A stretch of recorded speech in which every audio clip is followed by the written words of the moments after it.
Before we start, please check out our new podcast, Good Sleep. Have you ever noticed how a calm mind can really set the stage for a good night's sleep? That's the idea behind our new podcast, Good Sleep.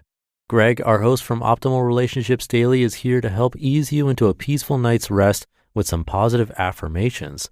And these affirmations aren't just comforting, they can help ease anxiety and nurture positive thoughts, setting you up for true good sleep. So press play on Good Sleep tonight because a good tomorrow starts with a good night's sleep. Just search for Good Sleep in your podcast app and be sure to pick the one from Optimal Living Daily. This is Optimal Living Daily, episode 2915, Fundamental Attribution Error, Why You Make Lousy Life Choices, by Nir Eyal of Nir and I'm your narrator, Justin Malik. We're going to jump right into our next article today as we optimize your life. Fundamental Attribution Error, Why You Make Lousy Life Choices, by Nir Eyal of nirandfar.com. There I was, sitting in a packed movie theater.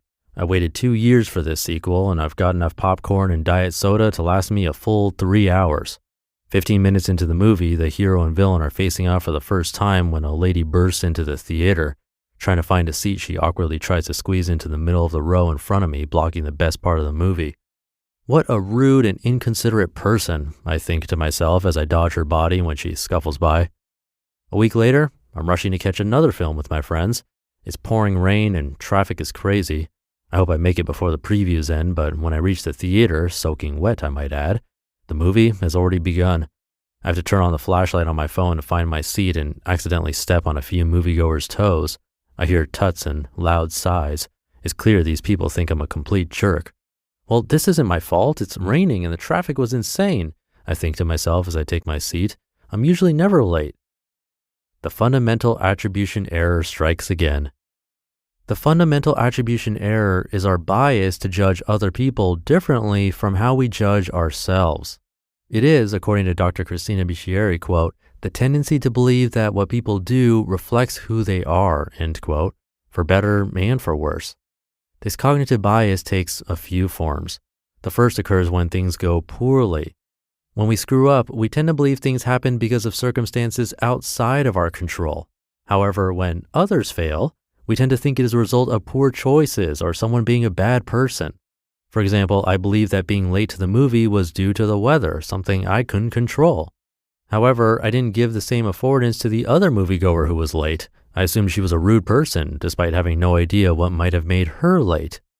The second type of fundamental attribution error occurs when things go well. When we succeed, we tend to believe it is the result of our talent and hard work. That might be true, however, when others succeed, our bias tends to make us think that the other person got lucky or was privileged in some way. That college friend who made it big in Hollywood, or your pal who now reports to the CEO at a Fortune 500 company, they were just at the right place at the right time, right? Why so judgy? What's the deal with our tendency to give ourselves the benefit of the doubt while not doing the same for others? Firstly, it's hard to see things clearly when we don't have all the information. We only see a sliver of the world around us. When someone else screws up, we see them as the most obvious cause of the problem. We don't see all the things that might also be going on. When it comes to our own mistakes, we're fully aware of the factors outside our control, so we understand the context of why we tripped up. On the flip side, attributing our successes to our awesomeness boosts our confidence, makes us feel good, and improves our reputation among the people around us. Turns out that confidence boost can benefit us and may even serve an evolutionary purpose. Researchers believe it may help us take on beneficial risks as we change our perception of what we're capable of. For example, a study of unemployed college grads found those who credited their successes to themselves were more likely to find a job than students who tended to blame themselves for failures. The researchers believe students who viewed things in a more self-serving way were more motivated and optimistic about their futures. End of an error. While the fundamental attribution error has some benefits, it also has a downside when it comes to how we think about others. Being aware of this tendency can help us put it in its place. Here are 2 ways to make sure the bias doesn't get the best of us. Number 1, acknowledge the role of chance. Have you paused to grasp how many things had to go just right for you to be hearing this sentence right now? In the 13.8 billion years since the Big Bang, out of the billions of planets floating around the black abyss of space among countless galaxies, 2 million years of human evolution just happened to insert one special sperm out of millions into one single egg that made you.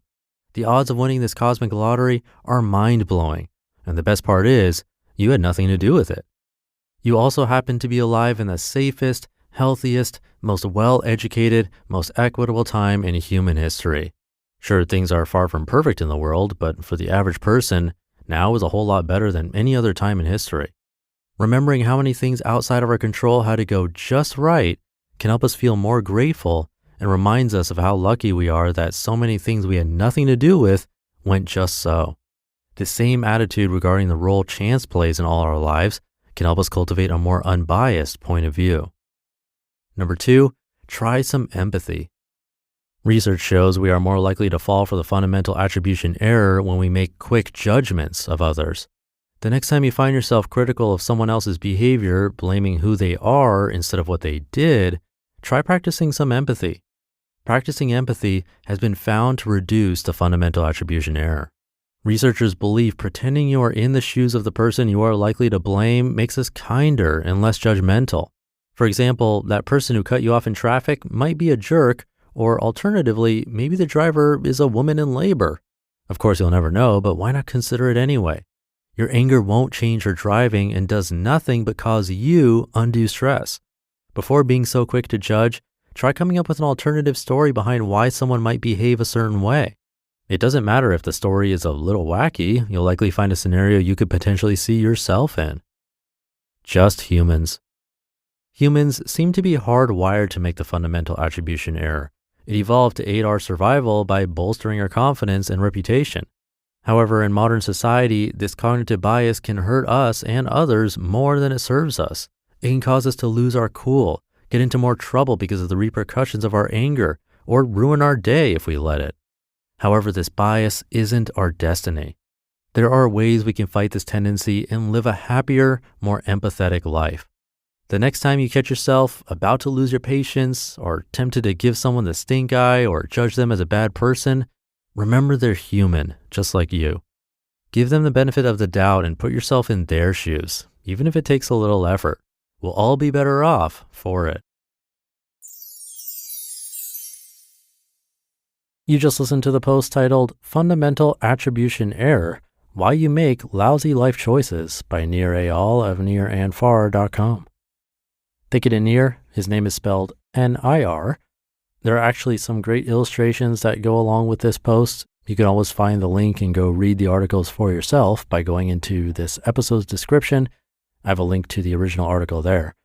And this is one of a few different articles that I've narrated from Nir going over different biases that we all have, like confirmation bias, hindsight bias, and more. He has a bunch of other ones, some of which I've narrated that are worth checking out, especially if you like this post. But it's so true. We've all probably been that person driving and we're ready to scream at that person in front of us who is taking what seems like forever to get going at a green light. But then when we're the ones who just take a couple of seconds to take our foot off the brake pedal and then someone honks at us, well, now we're the victim and can't believe that someone would be so impatient. It's funny how that works, but it's something to pay attention to and keep in mind. But that should do it for today. Have a great start to your week if you're listening in real time, and I'll see you tomorrow, where your optimal life awaits.